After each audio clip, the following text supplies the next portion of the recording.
অশান্ত পরিবেশ এখনো শান্ত হয়নি বাংলাদেশে। তারই মধ্যে লাগাতার সে দেশে ভারত বিরোধী ক্যাম্পেইনের চিত্র সামনে এসেছে। এইসবের মাঝেই মাথা চারা দিয়ে উঠেছে সীমান্তের সমস্যা।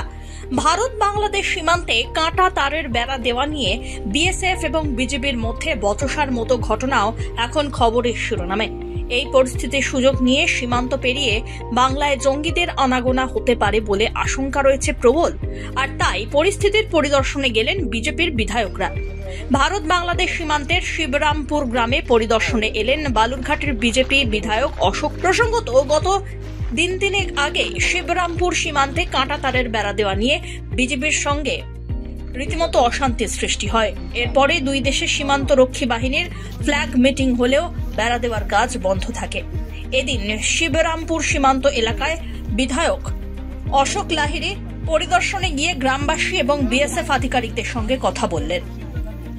ন্যাশনাল হাইওয়ে ওর একটা আইন আছে যাতে জমি নেওয়া যায়।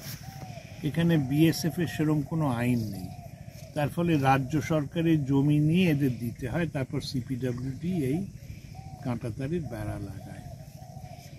তো আমি অনুরোধ করব রাজ্য সরকারকে, যখন এই কাঁটাতারের বেড়া বানাবার জন্য জমি চাইবেন, সেই জমির অধিগ্রহণ পয়সা দিয়ে যেরকমভাবে ডিএমএর করার কথা ওইটাকে ত্বরান্বিত। সেই ক্ষেত্রে কি এখানে জমি দেওয়া নিয়ে দেরি হচ্ছে বলে মনে করছেন? জমি বোধহয় পাওয়া গেছে, কিন্তু সেটা বোধহয় পাওয়া গেছে আমি সঠিক জানি না, আমি তোদের কাছ থেকে তথ্য চাইনি। গত বছর মাঝামাঝি সময় পাওয়া গেছে। যদি আগে পাওয়া যেত আগে সমস্যার সমাধান হতো। সুতরাং জমিটা তাড়াতাড়ি, ইনফ্যাক্ট আপনারা যদি দেখেন জমিটা একটা বিরাট সমস্যা হয়ে যাবে। কারণ আপনি ইন্ডাস্ট্রি করতে চান, রাস্তায় ন্যাশনাল হাইওয়ে করতে চান, যাই করতে চান, শিল্প বানাতে চান, সব কিছুতে জমির দরকার। সুতরাং জমি কী করে নেওয়া যায় সেটাকে ত্বরান্বিত করতে। গ্রামবাসীদের সঙ্গে কথা বললেন, গ্রামবাসীরা কি আতঙ্কে রয়েছেন? কারণ গত পরশুদিন যখন বিজিবি এখানে এসেছিল তখন গ্রামবাসীদের মধ্যে আতঙ্ক তৈরি হয়েছিল। এরপর বিএসএফ আসরের নামে তারাও আমি একটু কথা বলেছি, আরও বলবো। আমার মনে হয় না, এরা তো দেখেছেন, আমরা নতুন দেখছি, এটা ফ্ল্যাগ মার্চ করে ঠিক হয়। এই মিটিং তো সব জায়গায় হয়। চীনা সীমান্তেও আমি বুমলায় গিয়েছিলাম, ওখানে দেখেছি ফ্ল্যাগ মার্চ করে মিটিং হয়। এখানেও মিটিং হয়েছে। ইনফ্যাক্ট আপনারা দেখবেন মিটিং হলে চা কফিও খান ওরা। কবে নাগাদ এই সমস্যা মিটবে বলে কি বলছেন বিএসএফ আধিকারিকরা? কারণ কাজ তো বন্ধ রয়েছে। কাজ শুরু হয়ে যাবে, আমি কোনো ডেট চাইনি, সুতরাং ওদেরকেই জিজ্ঞেস করুন। আমার মনে হয় সমস্যার সমাধান হবে।